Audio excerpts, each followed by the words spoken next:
اہم خبر ہے، فیلڈ مارشل عاصم منیر کے ثالثی کردار کا عالمی سطح پر اعتراف کیا جا رہا ہے۔ سی بی ایس نیوز کے مطابق فیلڈ مارشل کے تہران دورے نے مذاکرات کو حتمی نتیجے تک پہنچانے میں کلیدی کردار ادا کیا ہے۔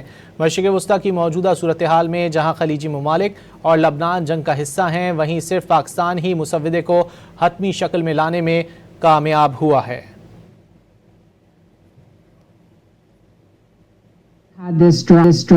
Joining me now is CBS News Middle East contributor Courtney Keeley. Courtney, great to see you. Pakistan's army chief met with Iranian officials in Tehran yesterday. What do we know about those meetings? Well, that was really the visit that created this deal. What happened was Pakistan's army chief, Field Marshal Asim Munir, was in Tehran yesterday, and then it was announced just after we returned that both sides had this draft to review that had been agreed upon, and that they were being sent to both the Iranian leadership and President Trump. Now, President Trump knows Munir.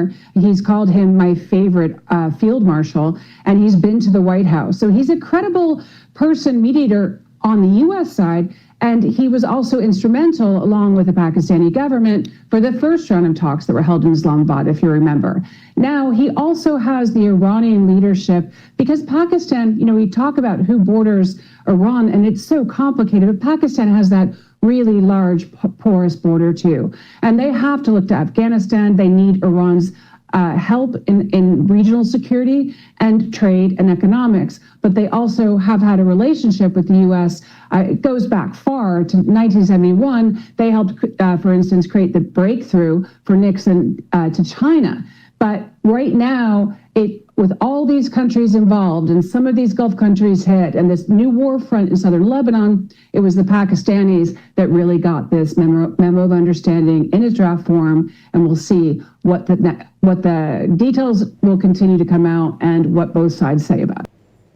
Field marshal Asim Munir کے ثالثی کردار کا عالمی سطح پر اعتراف کیا جا رہا ہے۔ سی بی ایس نیوز کے مطابق فیلڈ مارشل کے تہران دورے نے مذاکرات کو حتمی نتیجے تک پہنچانے میں کلیدی کردار ادا کیا ہے۔ اسی حوالے سے بات کریں گے، ہمارے ساتھ موجود ہیں تجزیہ کار ڈاکٹر مریم فاطمہ صاحبہ۔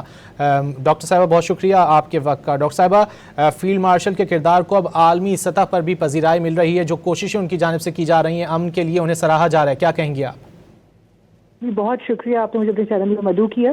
یہ جو سی بی ایس نیوز کی جس خبر کی طرف آپ اشارہ کر رہے ہیں کہ فیلڈ مارشل صاحب کی فیسیلیٹیٹو ایفرٹس کی پذیرائی ہو رہی ہے اور اس کو بہت زیادہ سراہا جا رہا ہے، یہ میرا خیال ہے کہ ایک بہت اہم پوائنٹ ہے پاکستان کے لیے بھی اور فیلڈ مارشل صاحب کے لیے بذات خود بھی۔ اس کے پیچھے میرے بنیادی جو میں آرگیومنٹ دوں گی وہ یہ ہے کہ فیلڈ مارشل صاحب اور ہماری جو پولیٹیکل قیادت ہے وہ ان کی بہترین ایکسس تھی ایران کے ساتھ، ایک ٹرسٹ ریلیشن شپ تھا، اور ساتھ ہی بہترین ایکسس تھی یو ایس کے لیے، اور وہاں سے بھی ان کو ٹرسٹ کیا جا رہا تھا کمپلیٹلی۔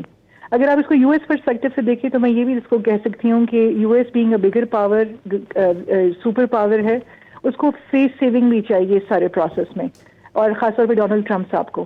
تو جو ہمارے فیلڈ مارشل صاحب ہیں، انہوں نے اس وقت جو ہے بہت تیزی سے اس سارے پروسیس کو کنٹینیو کرایا، اسٹال ٹاکس کو ریوائیو کرایا، ان کو ٹرسٹ جو ہے وہ حاصل تھا دونوں طرف سے، اور ساتھ ہی جو تیزی تھی اس کی بہت بنیادی وجہ یہ ہے کہ اسیمیٹری ہے دونوں کے بیچ میں۔ یو ایس بہت اسٹرانگ اور بڑا ہے، ایران جو ہے کمپیریٹیولی ویکر ہے، لیکن وہ ریزسٹ کر رہا ہے۔ تو اس میں اکثر یہ ایک خدشہ ہوتا ہے اس طرح کے نیگوسیشنز میں کہ جو بڑی پاور ہوتی ہے وہ اوور پاور کرنا چاہ رہی ہوتی ہے، اور چھوٹی پاور جو ہوتی ہے وہ کچھ خاص اسپیسیفک آؤٹ کمز کے ساتھ نیگوسیشن کرنا چاہتی ہے، اور اس میں دونوں کی پوزیشنز بہت زیادہ ہارڈ ہو سکتی ہے۔